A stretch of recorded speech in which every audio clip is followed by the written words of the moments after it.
And many thanks for joining us on the program. I am Imonia Marere. On this edition of the program, we shall turn our attention to a growing but disturbing phenomenon in Nigeria: mental health disorders. Recent reports indicate that more Nigerians are taking to the extreme option of suicide as a result of poor mental health, such as depression, anxiety, trauma, sexual and substance abuses, loneliness, and/or isolation. Experts also say that when the demands placed on a person far exceeds his or her resources and coping abilities, his or her mental health could be impacted. Statistics show that Nigeria has one of the highest suicide rates in Africa. The World Health Organization, WHO, says that for every 100,000 people in Nigeria, there are 9.5 suicides. In 2022 alone, no fewer than 79 Nigerians, 70 males and 9 females, committed suicide. But these were figures reported in the media. Many more go unreported. It was in recognition of this growing problem that the Mental Health Act was enacted by the National Assembly and signed into law by former President Muhammadu Buhari on January 5, 2023, to address the menace of suicides in the country. Yet, according to data made available by the Lagos State Emergency Management Agency, a total of 82 suicide cases were recorded in Lagos alone in the first 7 months of 2023. Now, data also from the World Health Organization indicates that an estimated 20 to 30% of Nigeria's population, that is over 20 million Nigerians, suffer from various forms of mental disorders. But even more disturbing is that a good number of them go without professional assistance due to several factors. These include inadequate medical facilities and personnel, poor funding, and stigmatization, amongst others. But since the enactment of the mental health law, what has been its level of implementation by the relevant government departments and agencies? What can be done to create greater awareness about mental health in the society and get help to those who need it? Well, to seek answers to the many questions that may be agitating the minds of so many Nigerians, I will be joined by 3 professionals in the field who will share their experiences with us and try to provide solutions to some of the challenges. Stay with us. We'll be back in a moment to meet our guest analysts.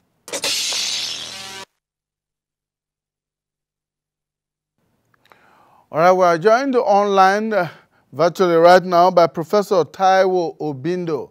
Professor Obindo is a professor of psychiatry at the University of Jos. Thank you so much, Professor Obindo, for joining us. Good afternoon. Good afternoon. It's a pleasure to be back. Thank you very much. Indeed. We also expect to join us a therapist, Deborah Ohamara. She'll be joining us right here in the studio as we move along. But Professor Obindo, let's begin this way on an exploratory note. What is mental health? Thank you very much. And I'm happy that you are able to differentiate and then separate mental health from mental health conditions or disorders. When we talk about mental health, it's something that every one of us is meant to have, just as we all having health. Mental health, when we talk about mental health, we talk about the state of well-being of an individual, such that the person is able to realize or achieve his or her potentials, 1. 2, the person is able to cope with what we can describe as normal stresses of life. 3, the person is able to work productively and fruitfully. And lastly, that the person is able to contribute to the society. We look at our own peculiar situations and country presently. How many Nigerians have the enabling environment to actually achieve or attain their potentials? No matter how well you even try or push, there are those who are still having issues realizing what they would have wanted to be. Secondly, stresses of life are such that we all face stress. I describe what is described as being ubiquitous in the sense that it's everywhere. In fact, we need some level of stress for us to function effectively. And the stress, as it increases, also our productivity or performance also increases to a particular level till it gets to a level where it starts dropping. At that yield stress level, one is able to be more productive. The stress that we face these days, you and I know that is beyond what could be called normal. And working productively or effectively, you mentioned the issue of stigma. Some who are even able to get jobs, some who are even able to go to school, the stigma and discrimination also affect them.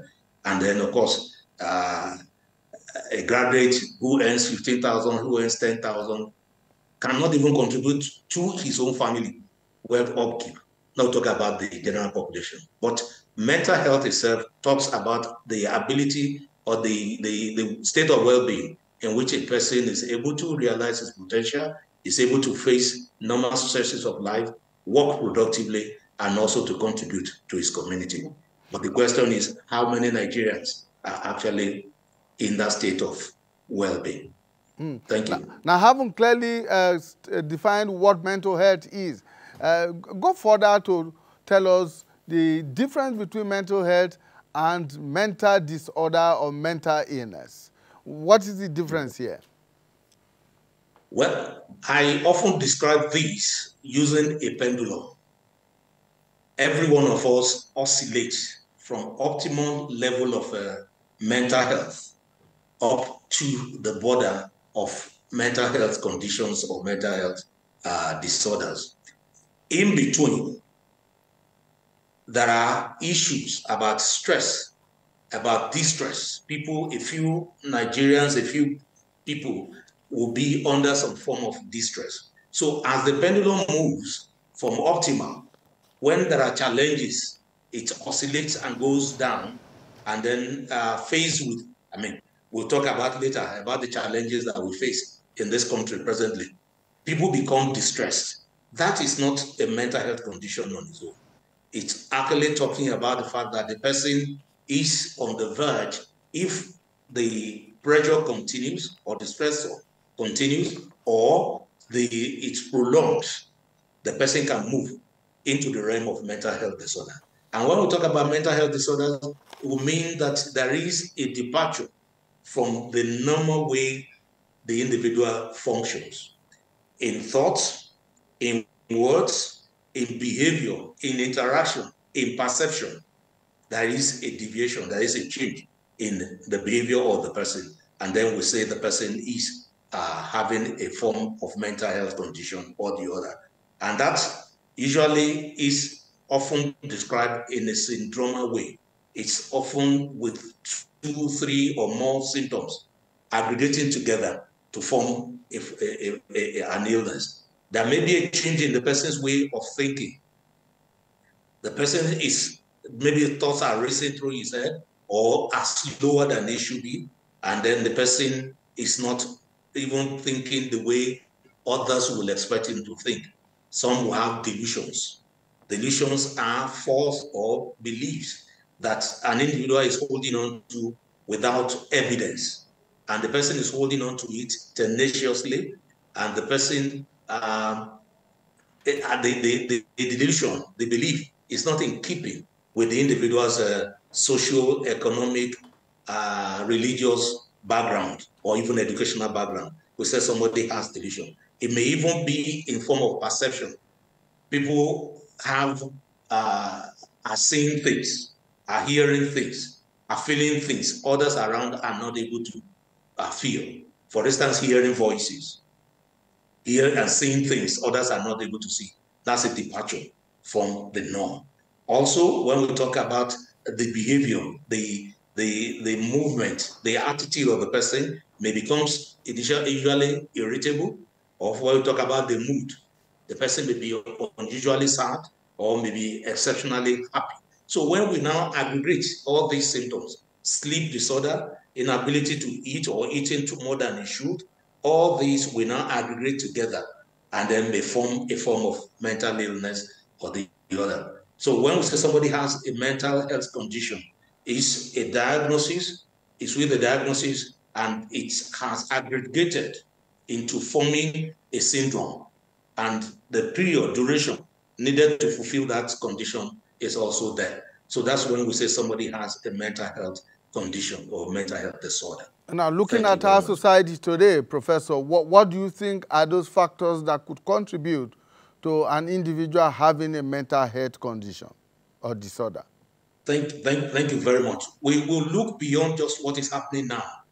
We look at an individual whole in whole, holistically. Issues relating to pregnancy, whether the pregnancy was wanted or not, or the mother has issues in pregnancy, abuse and all, or illness, especially illness during pregnancy, can predispose an individual to having a mental health condition. Perinatal, the period around the delivery, shortly before, during, and after. If there are challenges around that period, it predisposes an individual to develop a mental health condition.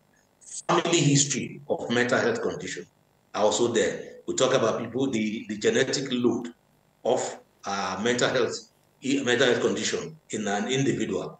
The closer an individual is to somebody who has had a mental health condition, the more likelihood the person may have mental health condition.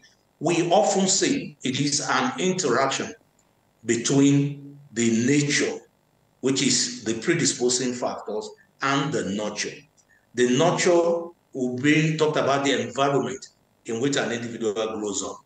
If there are abuses and challenges, or there are infections in childhood, sexual abuse and all, it also creates an environment for somebody to develop a mental health condition later in life. Along the way, if there are things that hinders the person from attaining his goal, it also could predispose an individual to have a mental health condition. We look at our own environment presently. Poverty is a major one.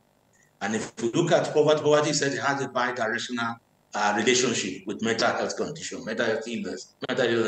The poverty can predispose an individual to having mental health conditions, and mental health conditions can also predispose an individual to becoming, to go into poverty, into challenges.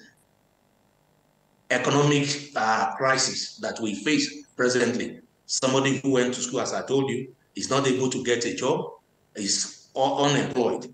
And even those who are employed are largely underemployed. This also creates that environment for people to become depressed, to become anxious. Challenges, issues of armed robbery attack, kidnappings, what do you call it, herdsmen and all that.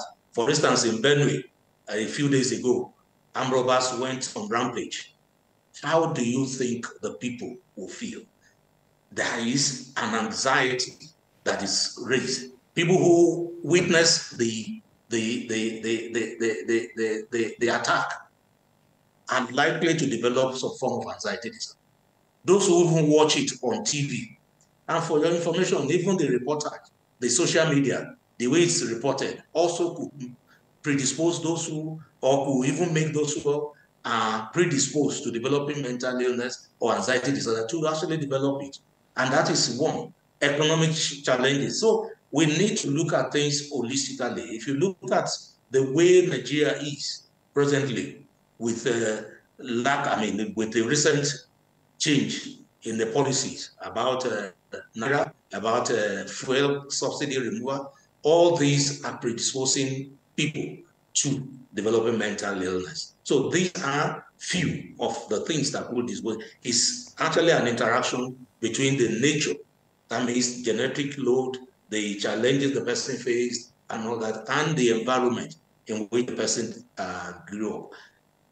Even though somebody may have the risk, if the environment is not conducive, he or she may not develop a mental health condition. So we need to, the two needs to be rife for the individual to develop mental health condition. So presently, if you ask me, the incidence and the prevalence will definitely be higher than it used to be 10 years, 5 years ago. Right, Prof. That is the direction I want to push on to, the prevalence and the possible outcomes. But at this point in time, let's bring in our studio guest, Deborah Ohamara, who is a therapist. She's just joining us now. Thank you so much. Good afternoon to you. Yes. Well, looking at mental health in Nigeria generally, from your experience, from the cases that you interact with from day to day, what do you consider to be the major factors that are pushing people to the edge? Okay, I would want to emphasize upon the issue of trust.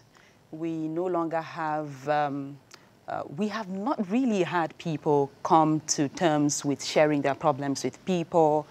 And it is assumed that when you talk about the issue of mental health, you have gotten to the stage where you have to take off your clothes and walk down the streets.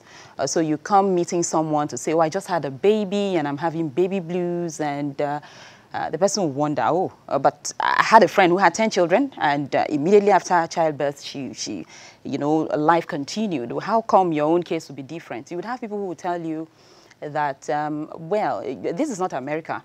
You do not expect to be extremely pampered. And our culture too, and most times religion, would go as far as hindering people from opening up as to what they are feeling inside. So if I should begin from the aspect of religion, this overly intentional positivity. You know how you sometimes become positive to a damaging point, right? So you want to be, by faith, I am okay by faith, but you know you're dying from within. By faith, I'm going to push out this baby, but you know the baby is breech. And at the end of the day, possibly you pushed out the baby and you had some internal injuries and you cannot share. Because if you share, it will be assumed that you're not a Hebrew woman enough, or you do not have faith enough, and you bottle up everything inside. You die silently. As a matter of fact, in a research that was carried out in the US, and I would want to relate it to Nigeria, it is said that amongst 4 people who you find in a room, 1 person will be going down with a mental health issue. And it goes as simple, or you could identify it as simple as having someone who is not able to manage circumstances. You know, you're having the lows and you go screaming, but that same situation could happen to Mark Amarere, and he is stable and understanding that, well, sometimes you lose it and other times you gain it, you know. So in Nigeria, we need to deal with the issue of trust. So we seem to be losing trust in the government. We seem to be losing trust even in family members, where you have situations whereby some people may suspect that they have a family member who could be witch hunting them.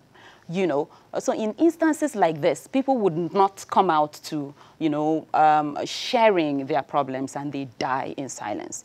And other people too, when it comes to the conversation mental health, they would prefer to attribute situations like a psychosis, situations like the ADHD to spiritual problems.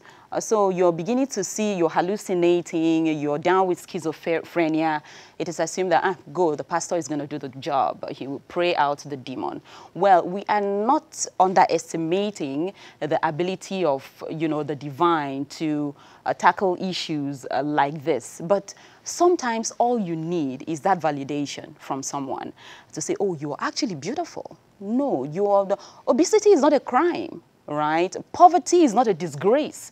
All you need is somebody to just hear you out. Sometimes you talk to someone and the person is talking over you. We have a scarcity of listening ears in our time. So you come with a problem, I actually need 10,000 naira. And the person, you know what, thank God, I beg, you know what I define now? I define 50K. So we have a scarcity of people who would listen to you, a scarcity of people you can trust or approach, and a scarcity of empathy. We are no longer empathetic. So putting ourselves in the other person's shoe is what we need, and that is why therapists are needed in this regard. So Nigerians seem to shy away from going to the psychiatrist because it is assumed that when you go to the psychiatrist, it means you've gone all, you know. You need the therapist to listen to. And most times, what we do is to just give you a listening ear. I've had situations whereby I listened to someone, and at the end of the day, the person said, I have not had anybody listen to me the way you have listened to me. Thank you, Debbie. And after listening, we go a step further, and I would ask you, what do you want?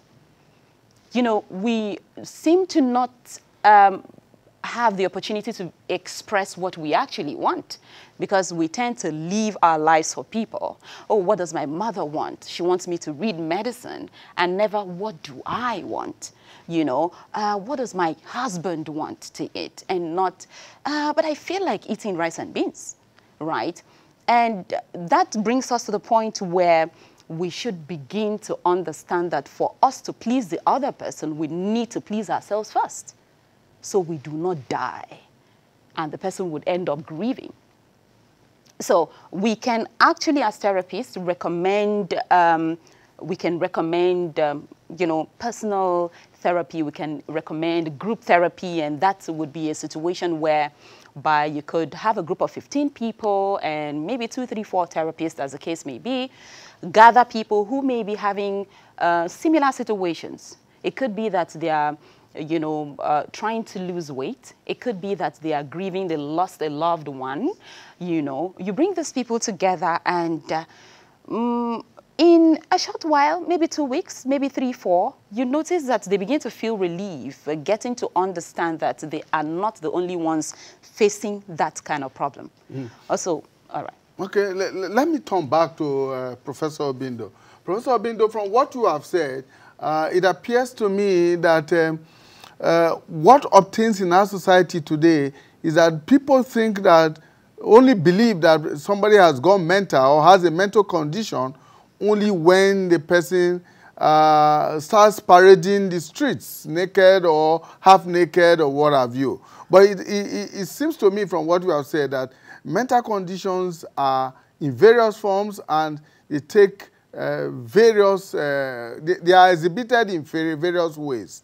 Now, the prevalence level in Nigeria today is hardly known to everyone. The WHO figures or data that we seem to be using all over the place are as old as 2006. We are in 2023. What is the prevalence level as of today? Do we have reliable data, reliable figures to deal with this? Thank you very much, Mark. This is one of the major drawbacks in our society, lack of data, more relevant data. Most of the investigations done presently are largely often hospital-based, maybe a particular community or the other. And the nationwide survey that one will need to be done has not been done, really. Save for specific illnesses like substance use disorder and all that. But we still, if we are to work with that 2006 figure that you mentioned, it is said that 1 in 4 will likely have a mental health condition in the course of his or her lifetime. And looking at our environment, looking at our population of over 200 million, we can be sure that nothing less than 50, 60 million will have one form of mental health condition or the other in the course of their lifetime. Looking at the situations in the last 10 years, one can actually say that the incidence or the prevalence will have increased, given the increased violence, increased cases of kidnapping, armed banditry, and all, armed robbery attacks. It definitely will have increased. Looking at, following what therapist the Republic just said, the kind of lifestyle that we live now, even the raising of our children, are not as we used to be, as it used to be rather. The resilience that a child develops along the way has been a form of overindulgence. And therefore, a child who is meant to face one or two challenges in the course of growing up, primary school, secondary school, will not be able, will not develop that, because the parents will just want to force themselves to meet all the needs. And as soon as they get into a larger society, they're exposed to challenges. So things are not the way they used to be. The cohesiveness, which the therapist Deborah also alluded to, that we used to have, is gradually waning off. Everybody tends to live for himself now compared to what it used to be. So with these and others, we can say that the figure has actually increased and is actually increasing. Just what happened in Benue will have caused quite a number of people to develop post-traumatic stress disorder. The way it was reported, thank God, the social media, the way they go about reportage of this, showing people, dead people, showing blood everywhere, would actually have increased the a number of people developing anxiety disorder, particularly post-traumatic stress disorder. And as you said, let me quickly go there, that mental health conditions are they're varied and they have different severity. Anxiety disorder is there, depression is there. She mentioned schizophrenia. We have others. So the percentage of those people see on the road are less than 1% of those who actually have mental health conditions. The one we see carrying loads, carrying things around. There are many who have anxiety disorders and are not coming for treatment. There are those with depression or other form of mental illnesses that are kept in one place or the other. Maybe the local babalawos, the traditionalists, even the spiritualists, they take them there, they chain them, they tie them down there.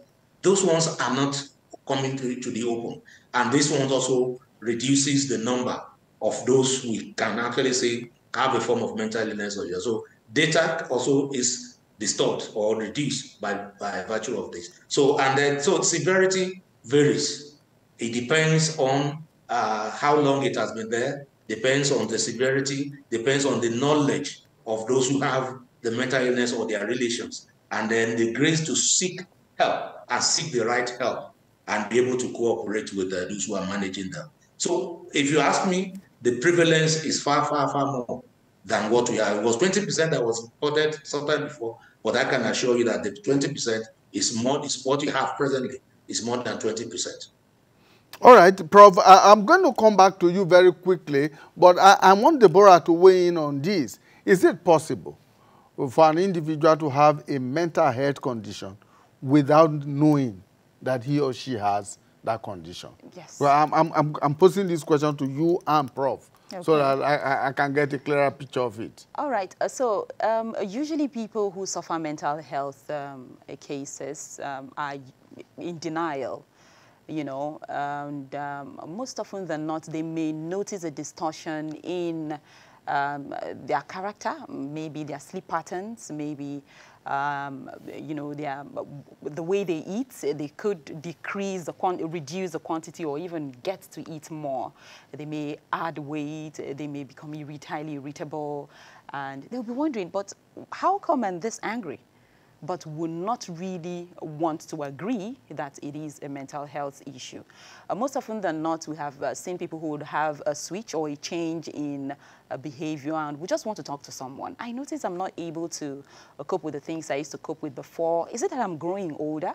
I've heard stories, I've heard people make statements like this. Am I growing older? And if you are asking the wrong people, you may end up not finding answers. And that is why I think we need to begin to promote the fact that we have psychologists in Nigeria, we have psychiatrists in Nigeria who do not only attend to issues that have gotten to the extreme. As a matter of fact, most of these issues that we see would have been, arrested or salvaged early enough if some of the signs were noticed in time and tackled early enough. So you have someone who is complaining and you just tell them, don't worry, God, it is well. God will take care of the situation, rather than say, okay, can we explore this option? Do you want to talk to someone? And it goes as far as making a test or two by asking yourself personal questions. Okay, am I happy today?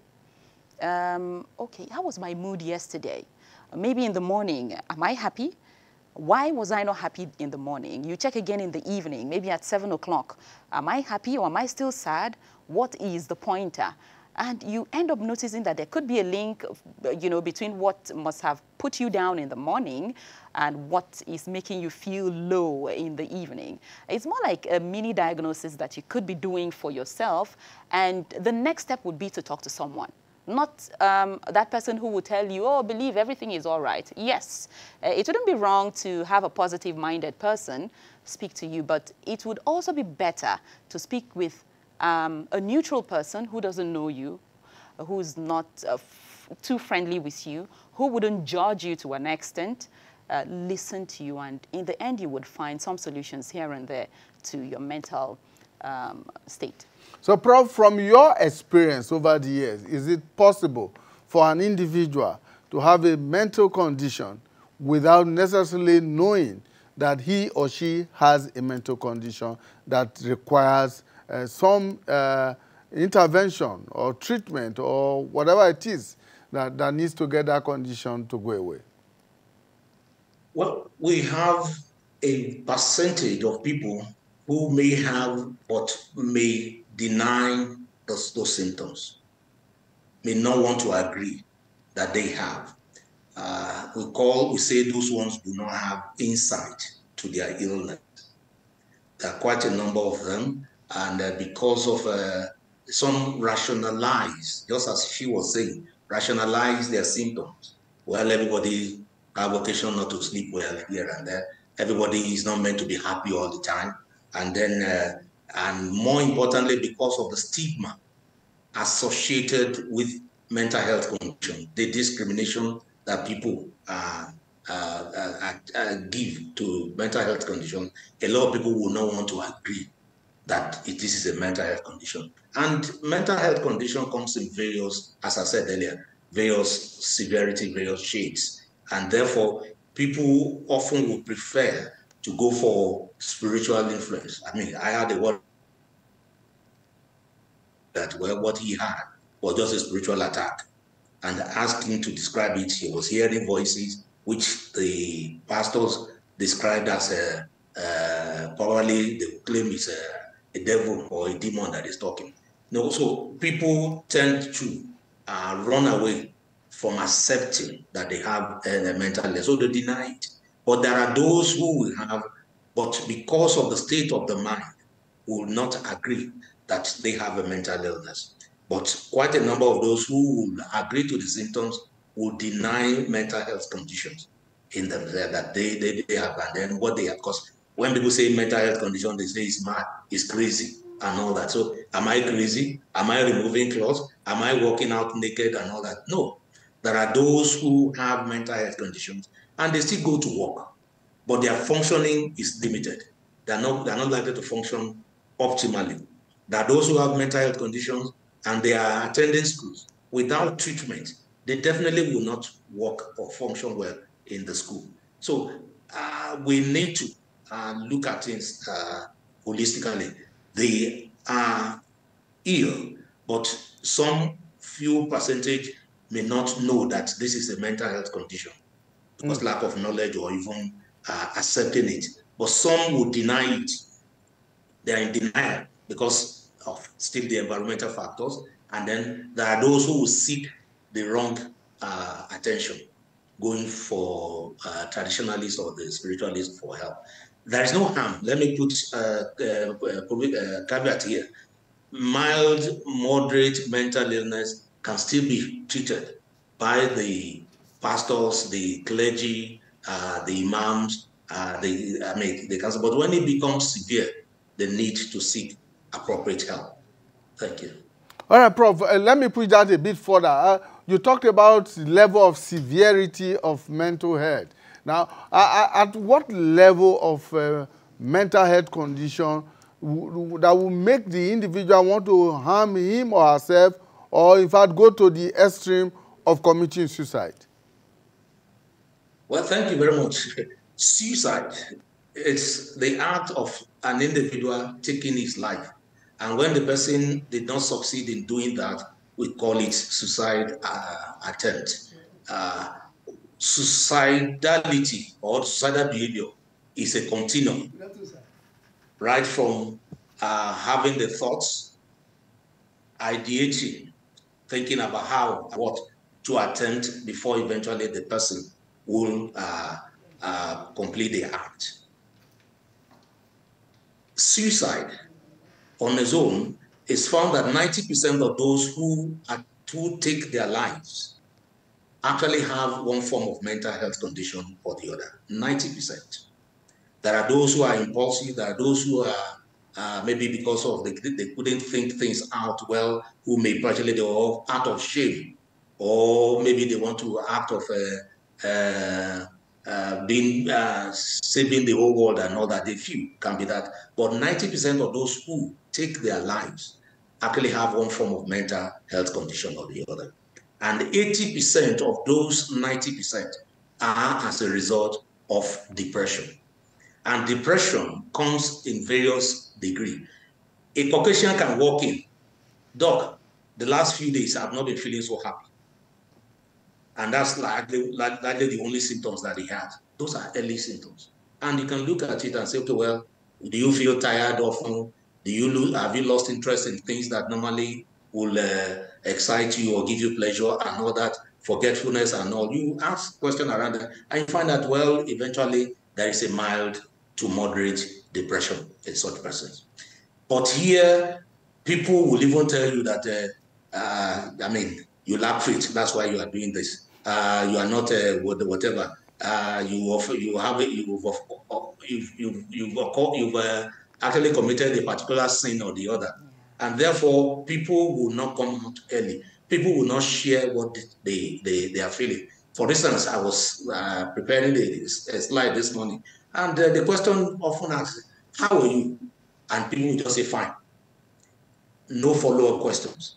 How well are you? Okay, how are things? Sleeping well? And nobody follows up because everybody is on the edge. Everybody is already in a hurry. What they want to have, fine.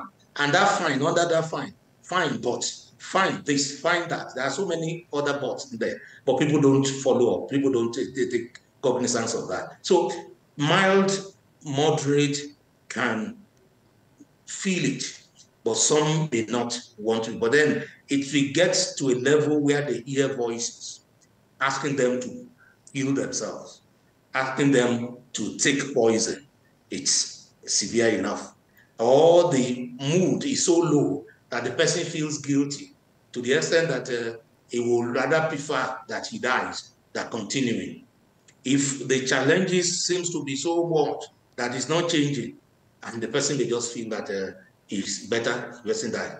I've heard instances of people who deliver, and that's what we call postpartum mental illness. Person delivers, there are significant hormonal changes, and that can actually predispose a woman to developing depression or other form of mental health conditions. And in such instances, we've seen people actually killing their babies because the world is so bad that bringing a newborn, an innocent child into the world, into this world, is actually a very bad thing. And therefore, they kill the baby.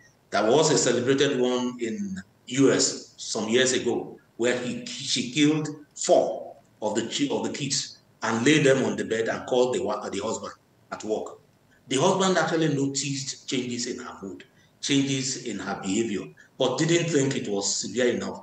But she drowned 4 kids in the course of, because she felt that, well, it's better than, and then of course she called the husband. There are those who, after doing that, they also kill themselves because they feel that they are not worth, the life is not worth living. So those level, by the time the person starts hearing things, the mood is so down that the person feels guilty. The person is no longer able to think straight and well again, hearing voices, giving them instructions about and ridiculing them and all, can actually make the individual attempt to take their lives.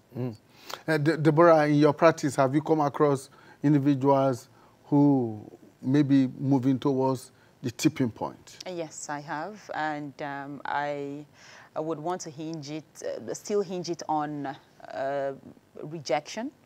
There's a different, we are in different times, especially with the advent of social media. People seem to be more insensitive, and we tend to not listen, or do I say we tend to overly take things for granted. So as simple as, I don't tire. Life don't tire me. Someone could make a statement like that and later in the evening would want to go on to, taking their lives. And you'll be wondering, but I didn't say it a joke. So we have heard of cases where people post on social media how they are going to end it, and you would see follow-up comments, kill yourself now, who you help, the food will remain for us.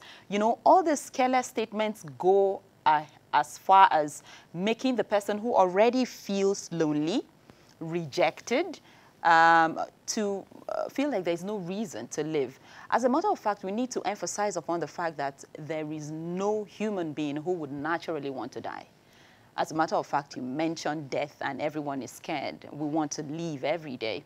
But the reason for that suicidal thoughts would be, inability to cope or to manage situations, extreme situations. It could be death. It could be sickness. We have seen situations where people would rather prefer to go down with, terminal diseases. I have heard a woman who told me she wishes to go down with cancer so she doesn't get guilty-tripped of killing herself. So people in the battle and struggle to get life right, to solve their problems, may want an escape route, which may be in ending it all, not because they want to kill themselves. And that is why I would want to make an appeal to government and especially the legislature, while making implementations. I think they should look into not criminalizing suicide, as it were. Because as simple as a statement like, she committed suicide is judgmental. You'd rather say, she died by suicide. Committed is more like she committed a crime. Yes, we know biblically, in fact, as humans, we're not supposed to take our lives. We do not give lives, right? But that judgment even makes it more difficult for people who are struggling with getting out of depressive situations from sharing what's going on their minds.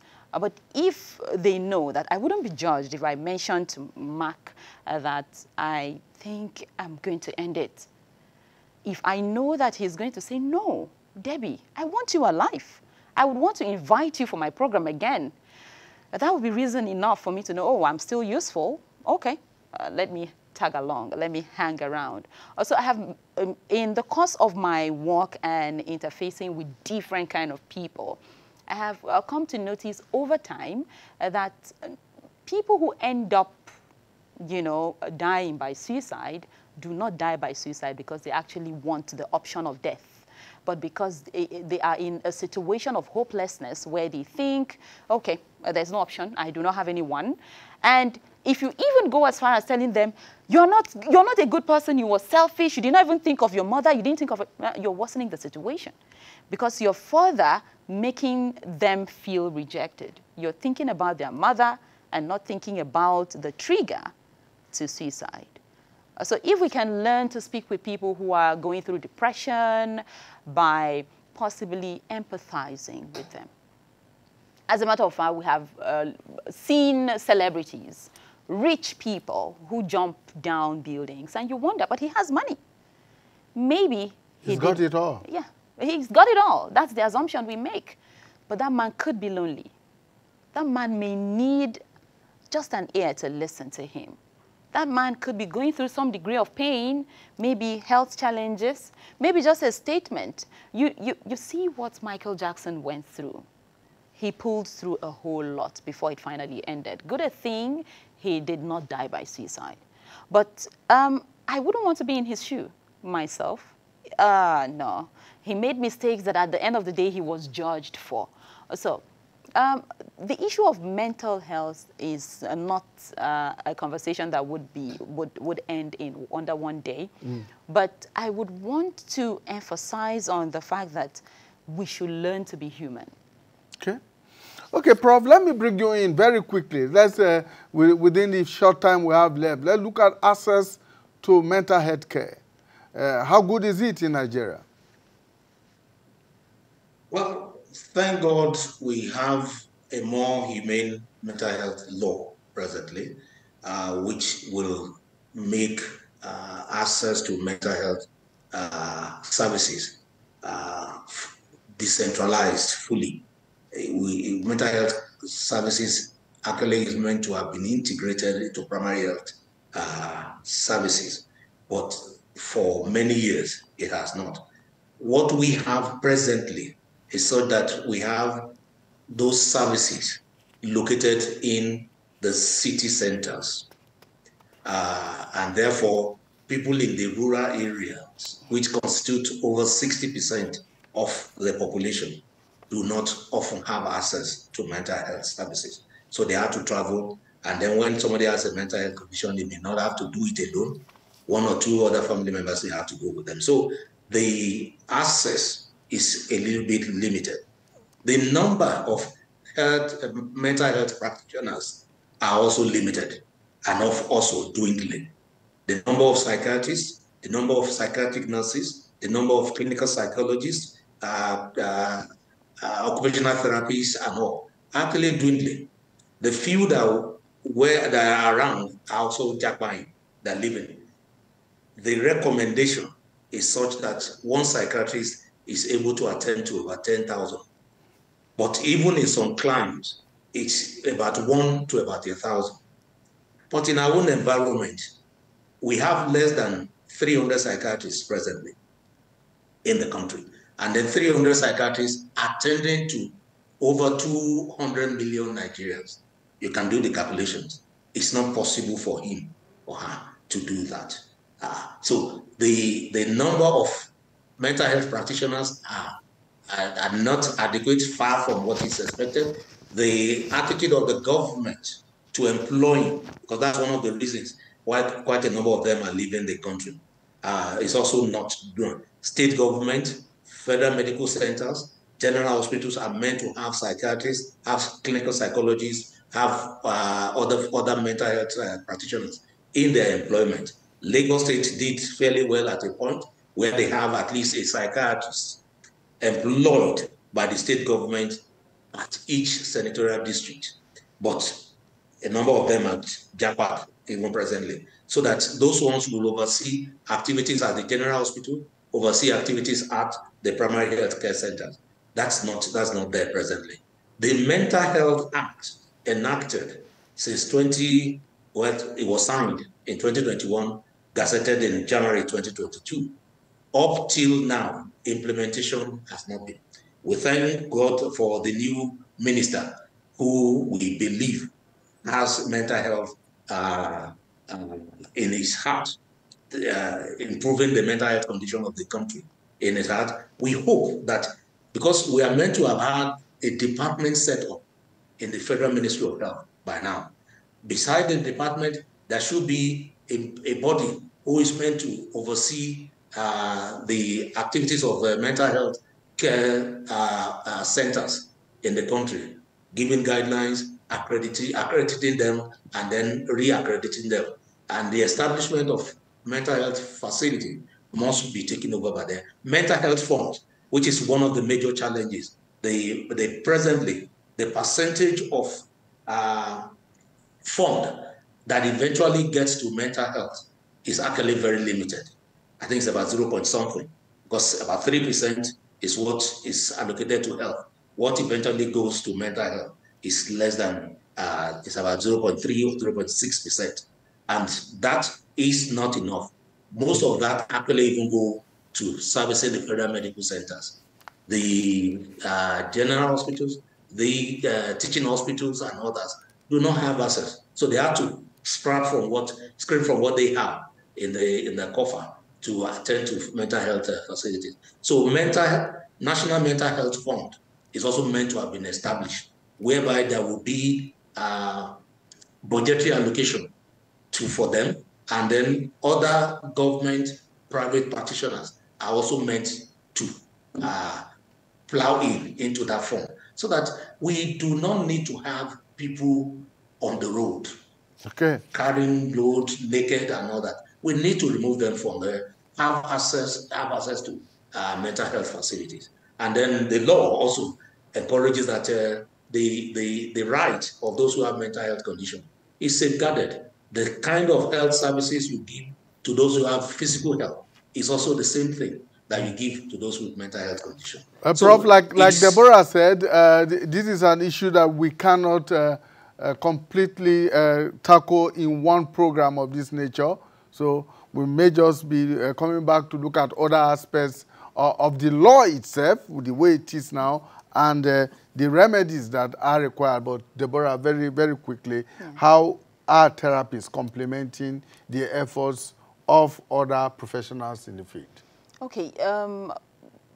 Considering that therapists seem to be closer to the people, you know, the psychiatrist would be in the hospital, but the therapist who is around, understand, even in the neighborhood, understands what this person is feeling. And I have come to notice that individuals who go through mental health issues seem to be more comfortable sharing with the counselor or the therapist, as the case may be. Come closer, and most therapists in Nigeria would even not begin the course of rendering therapy with a cost. So most often than not, you get to deliver whatever therapy it is free of charge. So that these people would be able to open up the more, because we have so many gags from growing up in the family setting. You have your parents say, you two talk, keep quiet, no talk again. You don't chop. Even if the child has not eaten, you know, the child feels that it is a crime to share that the situation of things in the home is not as ideal as it should be. Yes. Thank you so much. Deborah Ohamara is a therapist, and we were joined by Professor Taiwo Obindo. He is a professor of psychiatry at the University of Jos. Well, thank you so much. We still have so much more to talk about on this issue, on this subject.